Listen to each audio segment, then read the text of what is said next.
Vrem copiii să vă prezint ceva. Avem un motiv special astăzi pentru a mulțumi Domnului pentru păstorii bisericii noastre.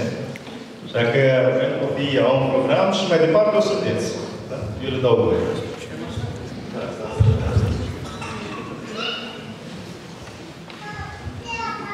Domnul să vă binecuvânteze din Sion, El care a făcut cerul și pământul. Toți vă respectăm. Domnul vă va păzi de orice rău, vă va păzi sufletul. Domnul te va păzi la plecare și la venire, de acum și până în viață. Noi toți vă asociem. Acum, da, rămân aceste trei: credința, nădejdea și dragostea. Dar cea mai mare dintre ele este dragostea. Noi toți vă iubim.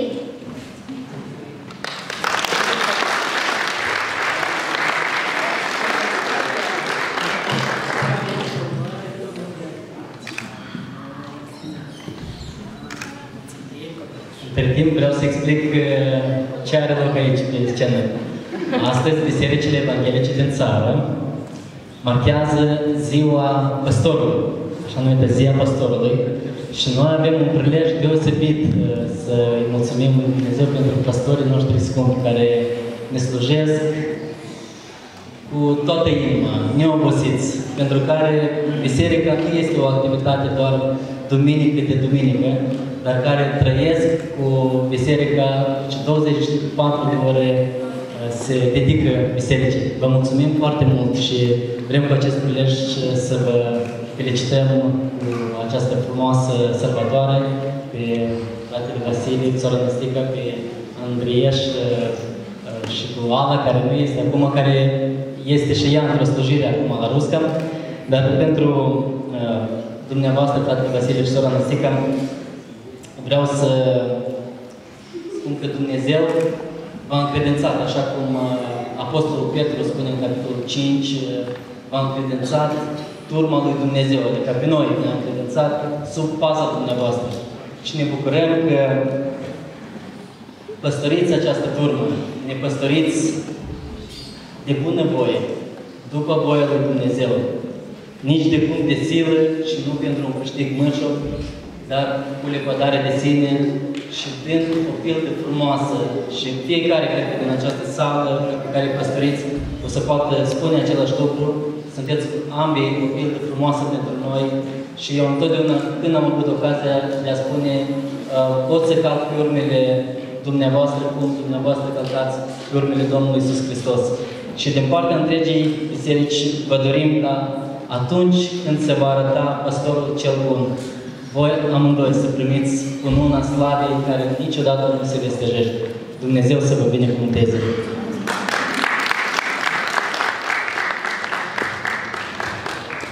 Eu, la rândul meu, de asemenea, vreau să vă felicit și să spun că ne bucurăm foarte mult pentru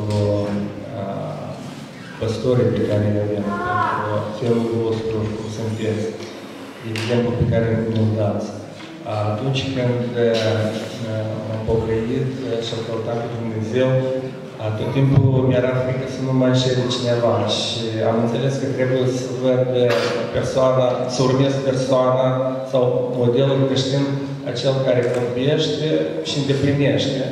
Și foarte puțin cunoșteam în acea perioadă, puțin cunoșteam așa creștini, pentru că anturajul sau mediul în care eram era altul și fratele Vasile era, și sora Năstica ei erau modelul care am văzut și care mi-a plăcut și prin intermediul lor am cunoscut și pe Domnul Iisus. La fel ca și Andrieș, tot timpul mă uimește și mă bucur să văd darul de slujire și de administrare. Când am venit în Biserica Bună Vestire, mă bucuram să-l ajut și să tot timpul să fiu alături și să-l văd cum se ridică și ne slujește nouă biserici.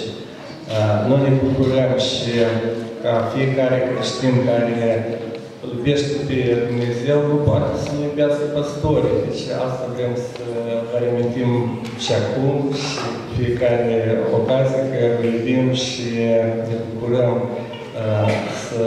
să fim membri ai bisericii care îl păstorim și care ne îngrijiți ca să crească și să fie zidită spre slava și gloria lui Dumnezeu.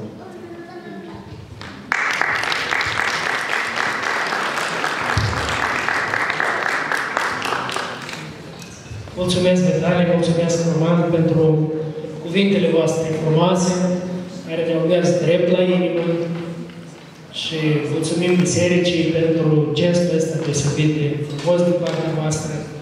Apreciem mult și vreau cu prilejul ăsta să vă zic că chiar slujba de păstor nu este o slujbă simplă și eu totdeauna am slujit în Evanghelie. Într-un fel am păstorit totdeauna, dar când am ajuns să fiu păstor de biserică, vreau să vă zic, diferența este mare.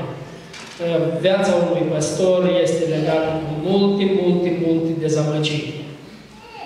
Și multe bucurii și multe dezamăgiri. Și sunt multe presiuni când ai vrea să cam să-i legi pe alții așa, să nu creadă cineva că păstorul să ține. Sunt mulți păstori care îi lasă, abandonează, mai ales în vremurile noastre. Dar eu îi mulțumesc Domnului pentru voi, pentru râvna care o arătați în Evanghelie și mă bucur să fiu păstor la biserica aceasta, că văd oameni care îl iubesc pe Dumnezeu și vor să meargă înainte. Și vrem, bineînțeles, să fim o pildă, să fim un exemplu, vrem să urmăm pilda lui Iisus Hristos și ne bucurăm să auzim că vedeți în noi o pildă, așa vrem, rugați-vă pentru noi, ca să ne ajute Dumnezeu să stăm tare, să lăsăm o pildă frumoasă. Vremurile în care trăim noi foarte tare se schimbă, foarte mulți oameni își schimbă valorile. Vremurile noastre sunt când în loc oamenii să privească la lucrurile de sus, au început ca vermii să meargă prin pământ, prin lucrurile pământești. Este greu să rămâi și să privești sus. Rugați-vă ca toți noi și să putem și noi să ne facem bine slujba, pentru că nu este ușor, nu este simplu, dar încă o dată vă zic că apreciem foarte mult cuvintele voastre, atitudinea voastră de apreciere. Dumnezeu să vă binecuvânteze. Da.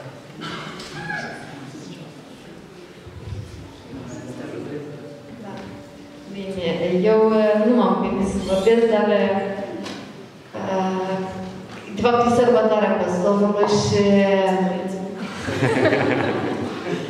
dar mă amintesc când nu mai am început a merge la Biserica Salvatorul, când a fost o ordinare, a fost ordinați câțiva diaconi, a fost un lider de la comunii care le-a spus așa cuvinte de încurajare, cel puțin după părerea lui, pentru soțiile slujitorilor. Zice că deja voi trebuie să știți că deja soțul e în lucrare, ceea ce înseamnă că voi va trebui să faceți și lucru lor. Zice, uite, soția mea vă tăiat și lemni.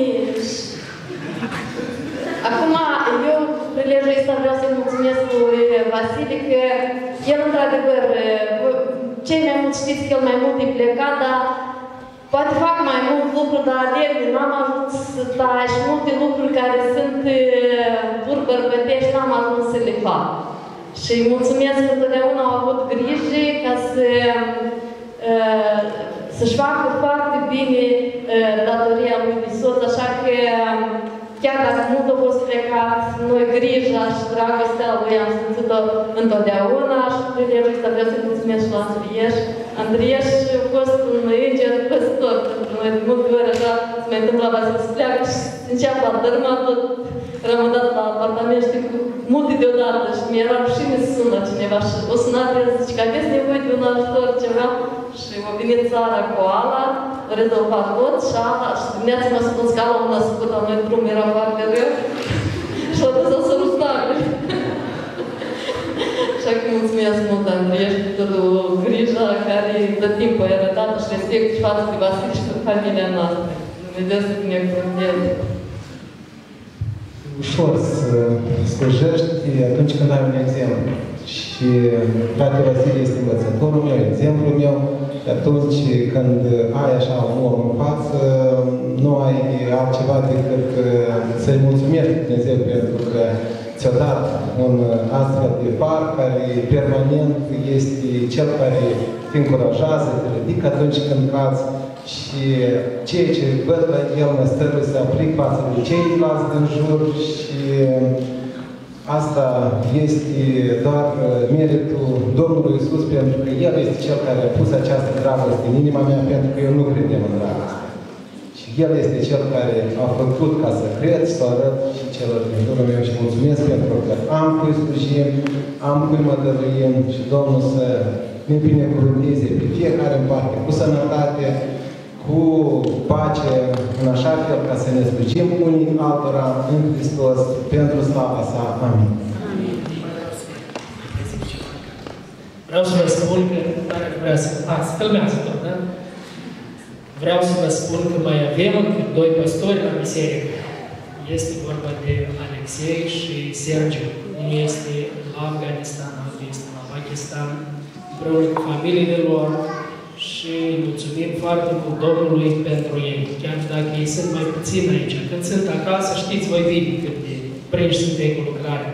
Dar ei fac lucrarea, ei împlinesc ceea ce lipsește slujbii noastre acolo, la capătul pământului.